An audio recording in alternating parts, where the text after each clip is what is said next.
За юу нэгсэн. Лайв шууд гарчаа. Лайв гарчаа. Очлаа.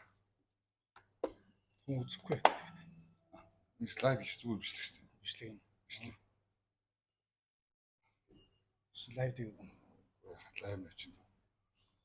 Хэцүү юм шүү дээ. За манай ахын тухай би одоо ахтаа ном уншуулах гэдэг. Мэдээж мэдхийн ах дэлгэр сайхан ахтаа чамаар ном уншуулъя гэж бодож.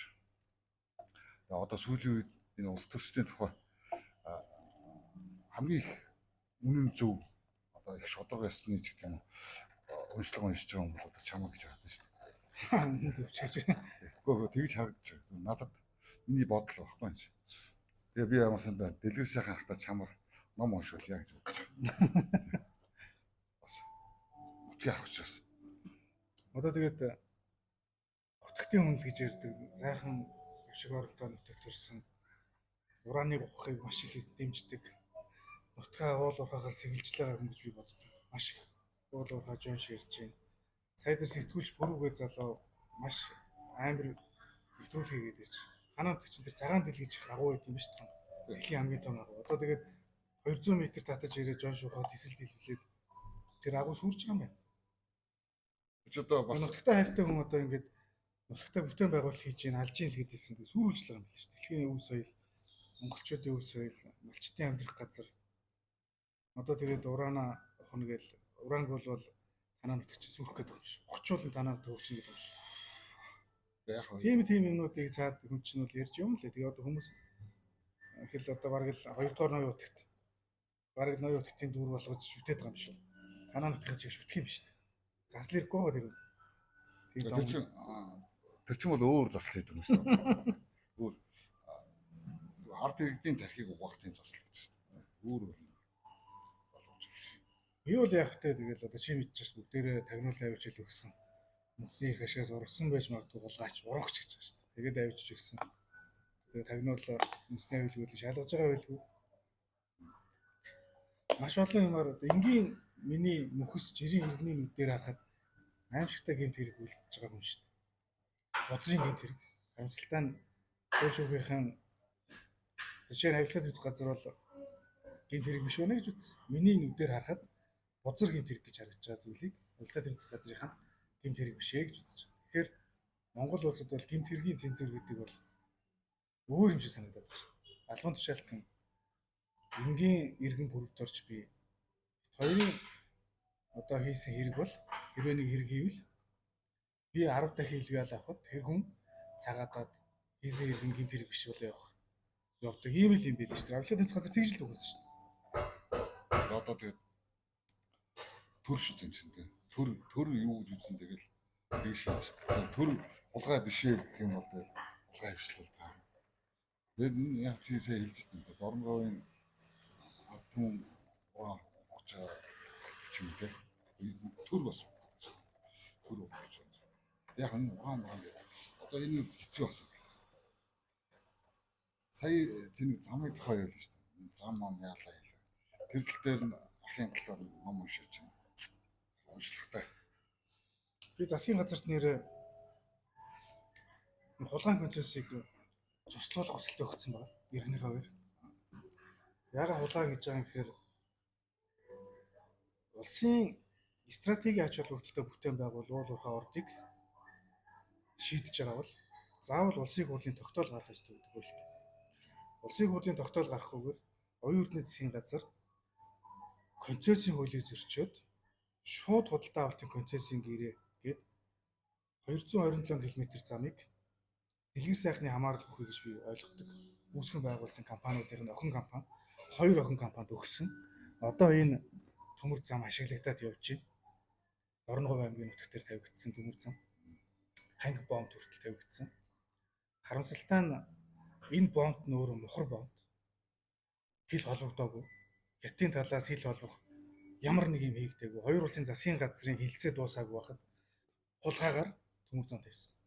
Энэ төмөр замынхаа одоо ашиг үр өгөөжийг хүртээ дээгүүр нь тээсэн ачаа болгоноос хувь аваад өөрийнхөө ачааг төмөрийнхөө өдрийг одоо бусад юу гэдэг ингээд зарж байгаа гэж бодож байгаа. Вагон яваад ачаа тэгэлцсэн. Энэ өөр хулгайн замаар авсан байна гэж үзэж байна. Энэ замыг хаанхаа санхүүжилттэй. 30% нь өөрсдийн компани санхүүжилттэй. 70% нь бонд, зээл гэж явдаг.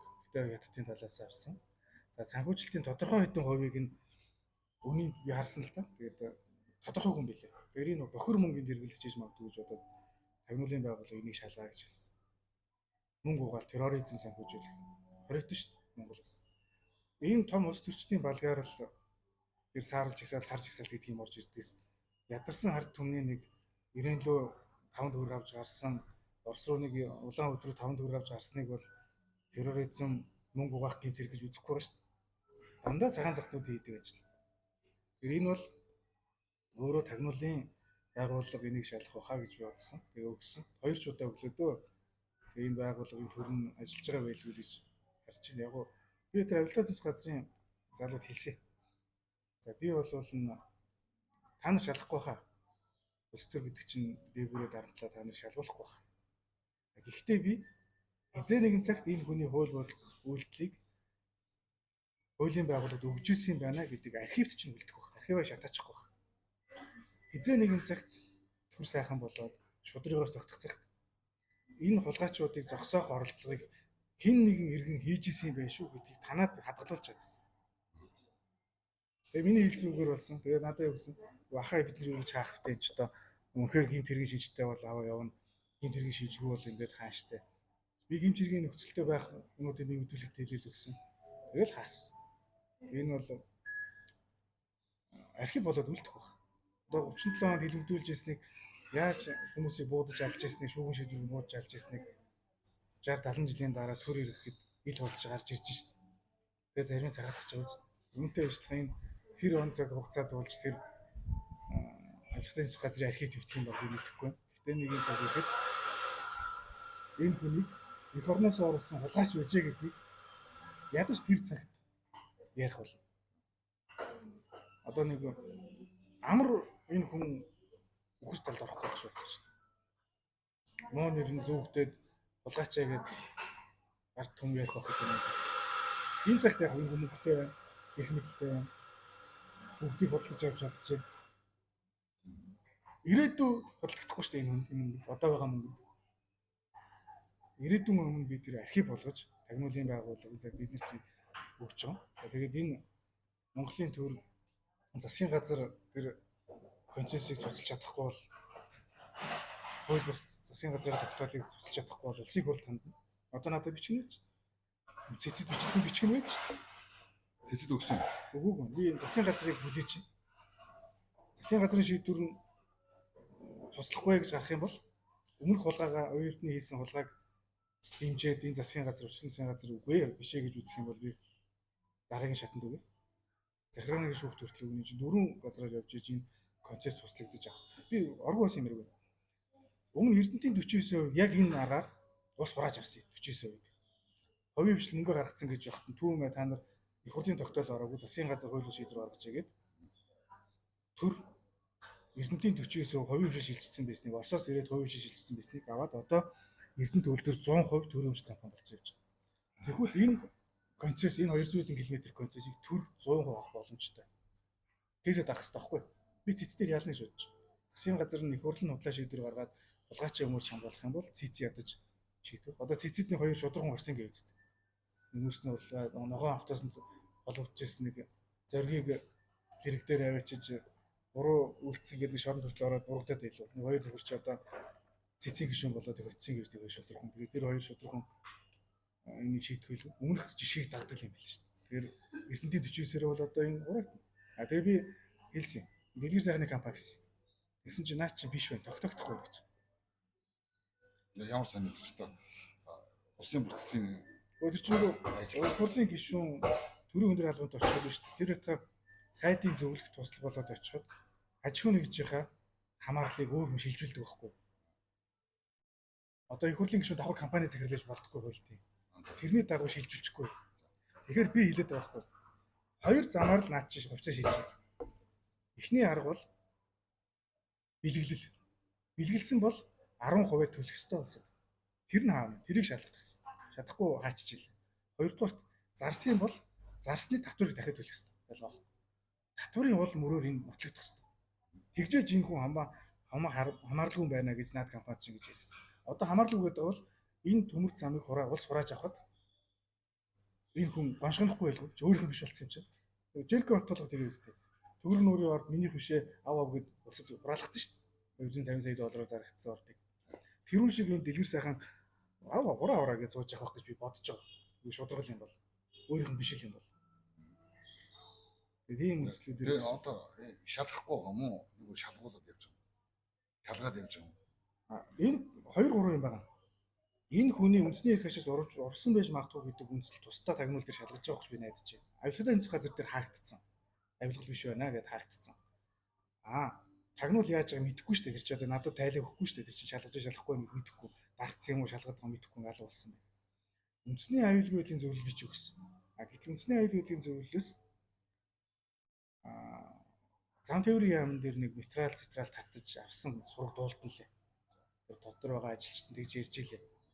Тэгэхээр үндэсний аюулгүй байдлын зөвлөлд өгсөн бичиг маань ямар ч байсан яамн дээр очиод тэр бичиг хэргийг нягтлаа явах хэмжээнд байгаа юм байна гэж ойлгосон. Түрүүний миний ярьдаг концесс цуслуул хулгайн замаар авсан концессийг цуслуулах асуудал бол тусдаа засгийн газарт хүсэлт өгсөн.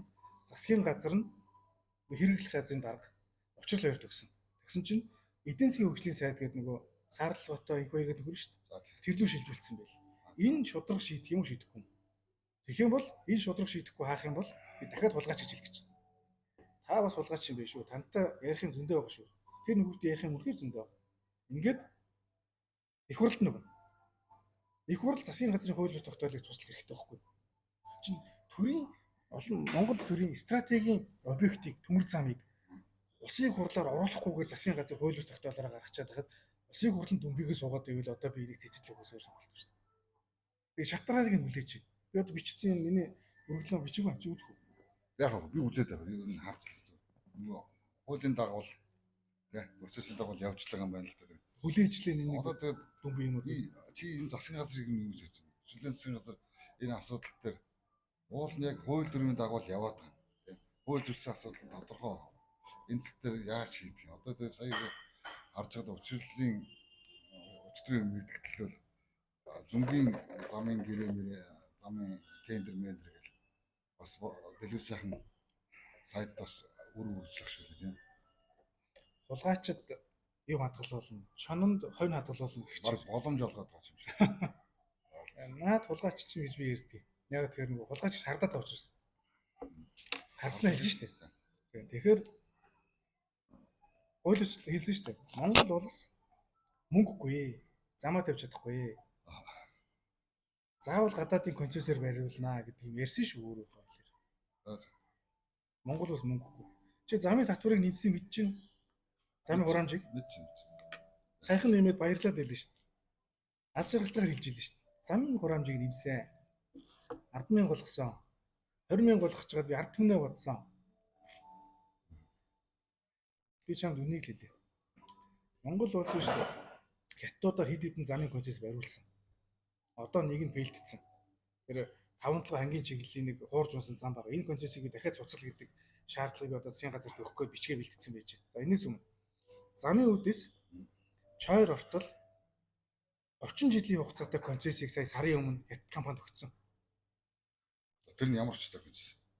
Өөрийн замын үүдээс олон улсын зам л явж байхгүй. Замын үүдээс Чойр хүртэл тавьсан. Чойроос Улаанбаатараас дахин замтай холбоод энэ нөгөө хүнд таацын энэ нөгөө газрын тээврийг хөгжүүлж байгаа зам багхгүй да.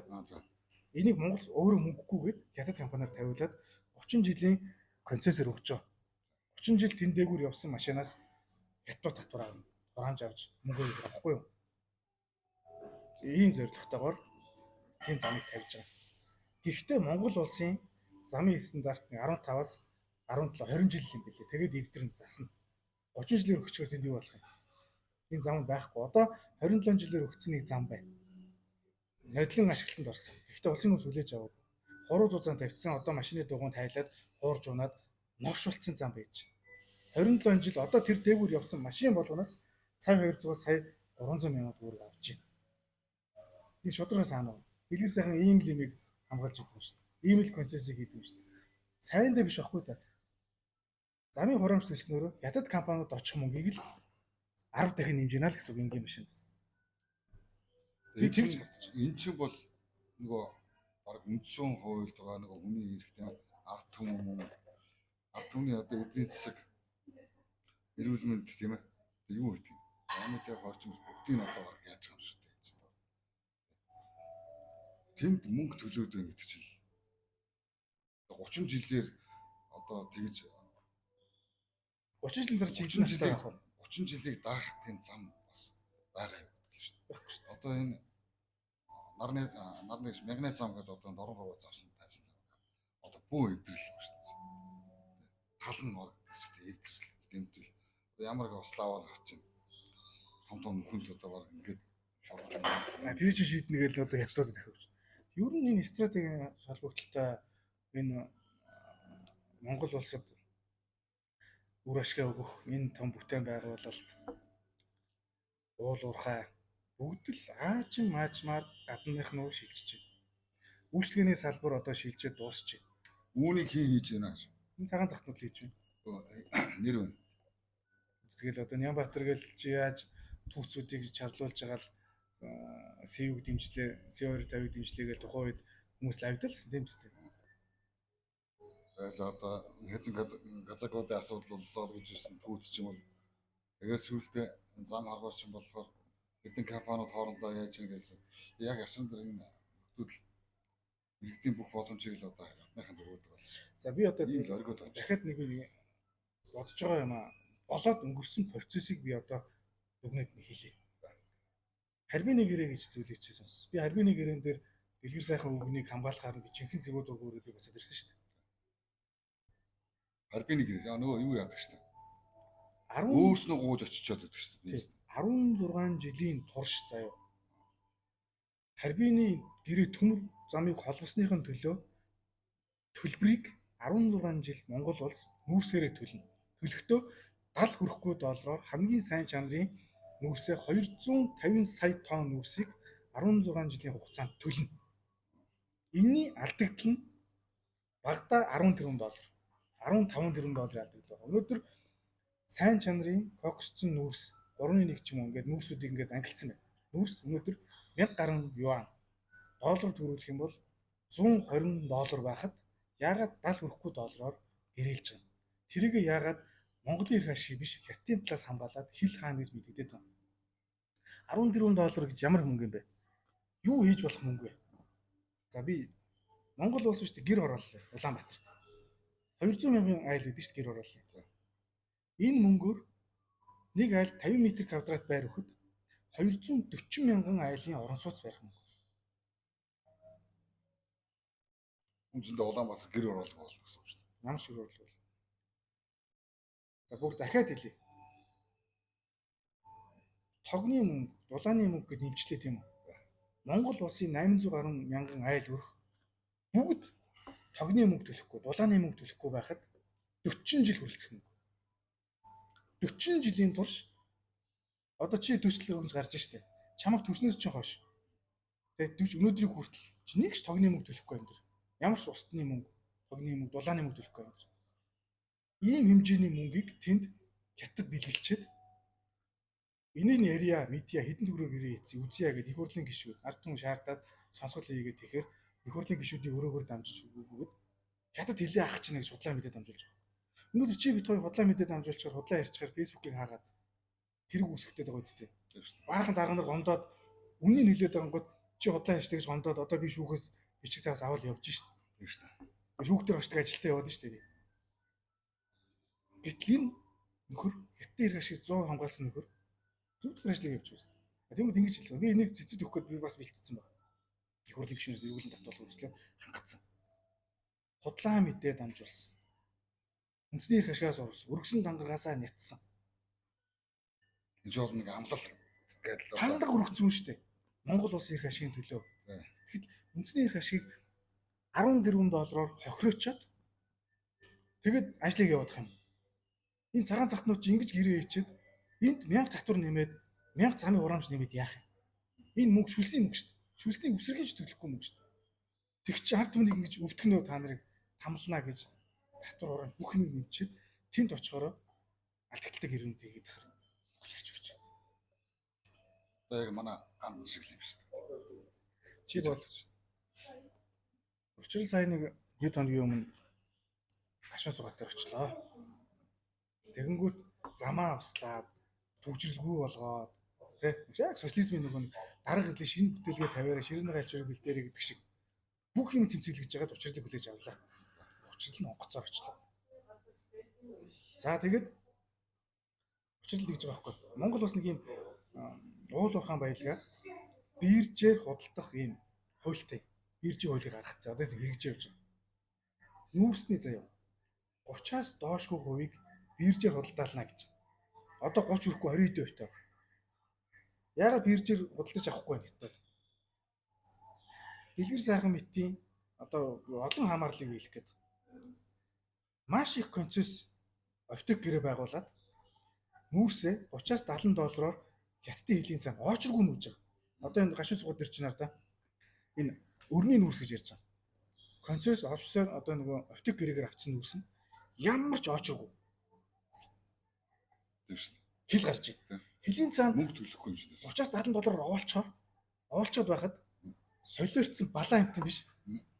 Монгол улсын биржээр нүүрс судалж авъя гэд $120 худалдаж аваад тэгээ авсан нүүрсэн заяа 70 км орж үүсгээд орж ирэхгүй, хилийн цаана орж ирэхгүй. Ямар хятад мал нь тэгж Монголоос биржээр худалдаж авах юм. Цаашдаа дахиад биржээр худалдаж авах нүүрсийн хувь хэмжээ улам унаа. Энийг хийдэг хүн нь хэдхэн цагаан захтнууд. Тэгээ энэ хилийн бомбтууд дээр дэлгэр сайхныг үүсгэсэн байгаа тэр шүлжээг гэх юм бол зүгээр хүн бол хараад за энэ бол ерөөсөө урагч гэдэг шууд хэлнэ. Олон юм байна. Одоо чи бид юу гинэ? Би одоо тойрчид ирлээ шүү дээ энэ бомбтуудаар ч. Бүгдээрээ уулз шараад ингэж явд юм байна. Хардаа. Хятадын тал руу очруу гаалгах гэхэд бол нэг жолооч 25,000 төгрөг төлж байгаа. 25,000 төгрөг бол хойноос гарахад юу ч мөнгө л дээ. Копины мөнгө тийм үү? Чи бид хоёрын одоо копи ууж байгаа хүмүүс өгчин. Өндөр цалин авч байгаа. Гэхдээ хятадын талдаа авахгүй, хятадын тал авж байгааг хэлчихэд Монгол хүний данс, хувь хүний данс руу орчих. Тэгээ 1000 биш өдөрт гараа л та. 25 сая төгрөг болсон. Очруу гаргасан гэдэг л.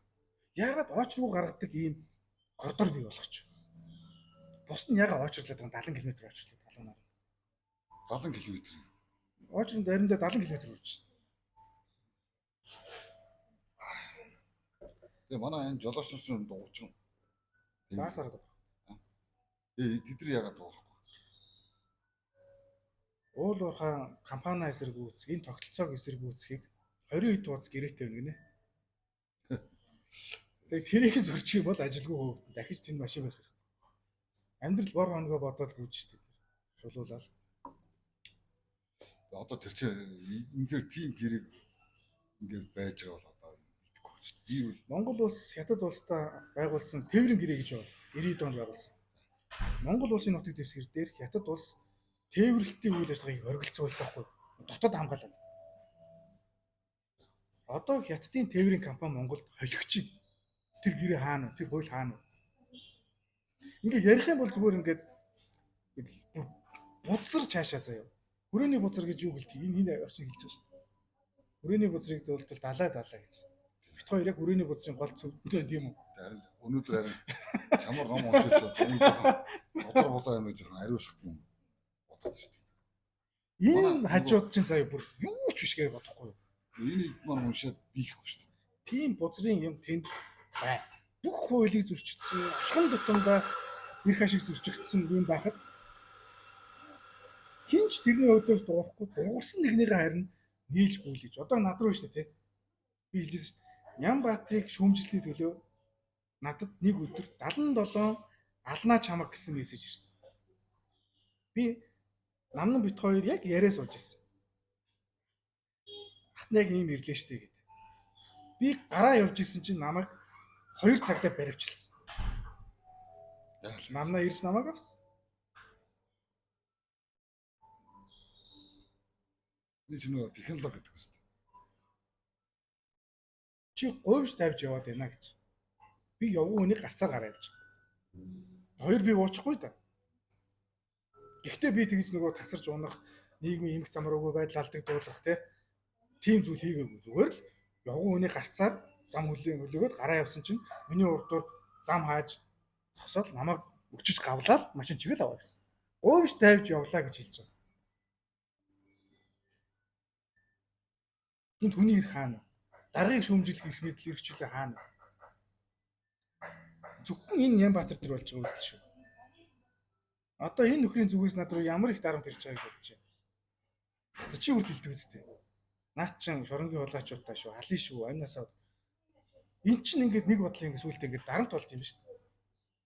Яана биш одоо даргаыг шүүмжлэх нэрээ өгөх юм бол энэ үр хөвгтөд одоо яах юм бол тоо. Хоёр аж хүрээгүй хөвгт бий чинь одоо яах юм бол. Уул энэ үр хөвгтийнхээ ирээдүйн сайн сайхан юм. Ядаж энэ Монгол бас эх 20 жил нүүрсээс ашиглахгүй болчиход байгаа. Миний үр хөвгтийн амьдрал одоо миний амьдрал 40 жил лалрын нийгэмд амьдрал дуусч штэ. Дахиад миний хүүхдийг тийм нэгэнд амьдрах гэдэг шүү. Тэрнээс доо одоо миний амьдарч байгаа шүү.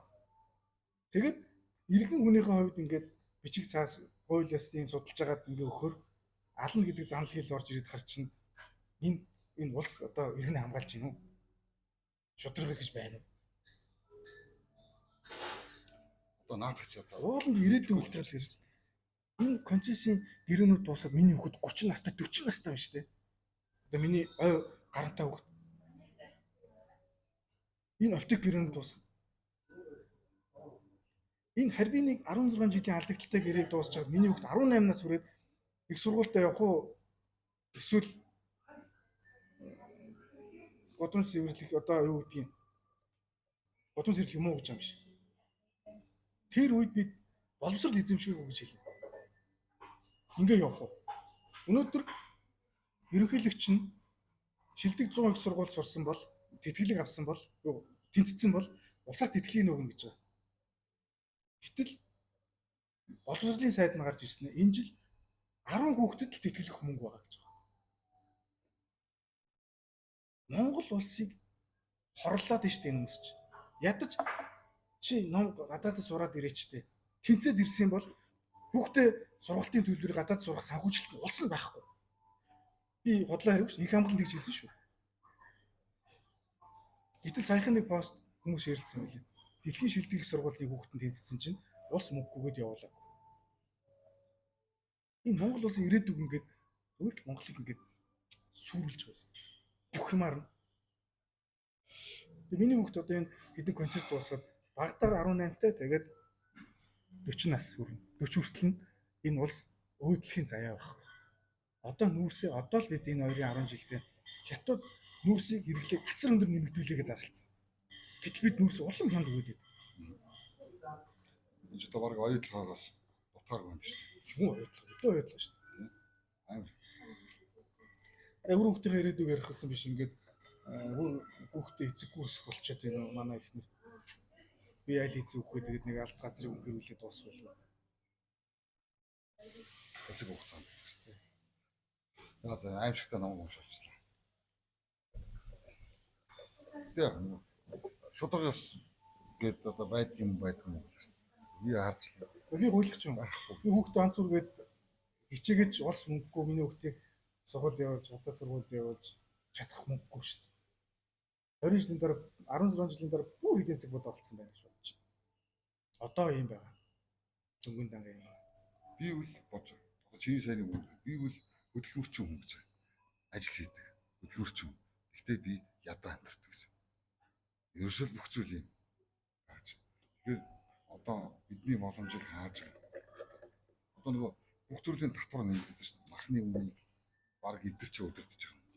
Монгол бидний татвар нэмэгдэх энэ гэрээнүүд ч өдөртөж байгаа гэж харж байна. Хэрвээ Монгол бас $70 биш тийм. Одоо яг тэр одоо хангалттай хэмжээнд би энийг хальт харсан. Австрал хятад улсад $320 юусээ шахт юм. Гэхдээ 10,000 км-ийн цаанаас гэдэг шүү дээ. Яг далаа хурдан урсгалтай шиг хурдан ирдэг л байх л та. Гэхдээ 10,000 км-ийн цаанаас гэдэг шүү дээ. Гэтэл Монгол улс 100 хэдэн доллар шиг тийм яг тэр боломж үеийн дүүрээр гэрээ хийсэн бол бидний татвар бидний махны нэмэгдэхгүй ч байсан байж болно гэж хараад шүү дээ. Монгол улс тэр орж ирж байгаа хөрөнгийн хэмжээ чинь даавалтад 2-3 дахин өсөөд ирэхээр эдийн засгийг илүү сайжрах нь тодорхой байна. Энэ зам харгуу одоо бүтээн байгуул 9 шидийн юм тийм нэг зам одоо боржуур тавихгүй ч татвар төлөгчдийн татварыг нэмж шүү дээ. Тэгээ тавьсан борчрууд нь ингээд хагараад үерт турсаад одоо хүмүүс спесээр дүүрэн тавьсан гоос. Одоо тэр Нямбаатарын өмөрөдөл шүү дээ. Одоо энэ хариуцлага тооцохгүй бол дараачийн ээлжинд арчлал бүтээн байгуулалт гэж ярих боломжгүй. Тэгэхээр хариуцлага байна. Ямар нэгэн хариуцлага тооцохгүйгээр хариуцлагын системгүйгээр цааш хөгжлийн тухай ярих боломжгүй байна. Ингээд хэлэнгүүт Нямбаатрыг гэдэг Нямбаатрыг өмөрсөх асуудал. Би Нямбаатрын тухай биш гэдэг. Дарга шүүмжлэх ирэхгүй болж байна. Дарга шүүмжлэхэнгүүт тороолууд нь алнаа чамаа гэж доромжилдог. Одоо намайг хэлж чинь би маш олон юм хулгай байгаа юм чи яхан. Энэ хулгай гэж яас олон юм ярьдаг хулгайч вэ? Дуугаа бай. Нэг юм яриач. Нэг юм аа. Нэг чамаас нэг л юм сонсохыг хүсэж байна шүү дээ. Чи олон хулгай яаж нэг л хулгай сонсохыг хүсэж байна. Энд ч нэг хулгай гараад шүү дээ. Би одоо тийм Нямбаатрыг шүүмжилчихсэн л энэ ч болохгүй байна гэдэг. Тэг чи яас олон хулгай яриад байгаа юм бэ? Нэг л юм яриач гэдэг. Намайг буцаагаад үдээд шүү дээ. Бисэл намайг ийм л Тэгээ технологи л тааш нөгөө мөнгөтэй усуд цэвэрлт хийдэг албаар те. Энэ нөгөө энэ тагны асуудал ярингууд аяг болгож хувиргаад тэгээ энийгээ сэлждэг. Үндсэндээ тагны асуудал мартагддаг гэдэг. Нэг ийм л болж хувиргаад байгаа юм дээ. Мөнгөний эзэд гэдэг юм. Мөнгөтэй уулзсан хулгай шилжиж байгаа. Ийм л болж байна. Манайха дэрэг нь одоо гарын хулгайг ярьснаас болоод би одоо нийгэмд хогийн шааруулж байгаа юм шиг байна л да. Одоо мэдгүй зарим комментүүд уншаад залхуурыг уншихгүй. Лайлаа гэж өөрийгөө хэвтэрүүлж байгаа. Тэгээ тэрийг ч устдахгүй болохгүй тэгээд айжлаа. яг нөгөө дэлгэр сайхны хажууд бол Нямбаатар чинь бол жижигхэн суралцагч гэдэг байна. Тэгээд би бодож байна. Тэгээ айж яг үүнд айцтай байна. Нямбаатар дэлгэр сайхны 10 жил уссан ямиг жилийн дотор шахчихсан юм шүү дээ уул нь. Уул нь. Инглисийн том төслөд эдийг дайтаар. Дэлгэр сайхан явахтай хэдэн сая тонн төмрийн өдрөө авчиж усны авчиж өгсөн. Тэгээд би нэг тоо баримт харсан. Дахин төмөрдгийн үйлдвэрээ төрийн өмчт компани. Дэлгэр сайхны гаргадаг төмрөөс 3 дахин бага төмөр гаргасан. Ритейлер. Дэлгэр сайхны дээрээс 3 дахин төмөр зөөсөн. Тэгсээрээ төлсөн татвар нь тэнгэр газар зүрх. Төрийн өмчт компанид төлсөн татвар. Дэлгэр сайхны төлсөн татвар шал бол шүлсийн төлсөн билээ. Тэгээд тоо баримтыг гаргаж ирсэн. Ингэж явдаг. Төр гэдэг бол ард түмэн болохоор илүү төлдөг. Хөө одоо тэр нэг их мэдлэлтэн бол баг төлж ирдэг. Маш одоо ойлгомжтой лог гэхэл энэ л явж байна. Заас хоёулаа юу энэ жоо чимээ байна. Ингээд кофе шоп тийм дуусаа. Кофе шоп ч юу нэг кофений дуу гардаг л та. Суугаад